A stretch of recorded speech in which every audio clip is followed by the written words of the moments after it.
c'est les migrants économiques. Ça a changé ou ça doit changer. Et c'est ça qu'en fait vous dites, et c'est ça que Massimo disait tout à l'heure. Il faut qu'on ait une entente telle pour que le développement soit plus harmonieux et pas limité aux frontières. Et ce que vous dites d'un contrat ou d'une entente avec la Tunisie et l'Europe, j'en suis tout à fait partisan. Mais ça voudrait dire qu'on ait une réflexion longue sur les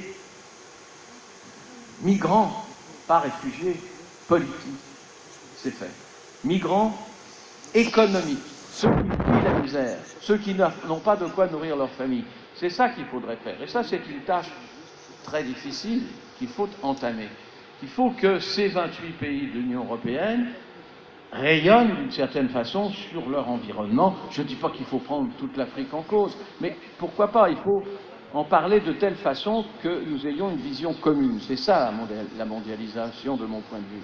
Alors, est-ce que ça veut dire qu'on aura une politique de quotas imposée avec des migrants économiques, des gens qui ne peuvent pas vivre chez eux parce qu'il n'y a pas assez de développement? Ça veut dire surtout, pas ça, pas qu'on aura une politique imposée, mais ça veut dire surtout qu'il faut consacrer au développement en Afrique beaucoup plus d'argent, beaucoup plus de moyens, même si la crise nous impose de réduire, beaucoup plus d'argent européen parce qu'il y en a quand même, et de vision européenne avec les autres, de partenariat entre les deux.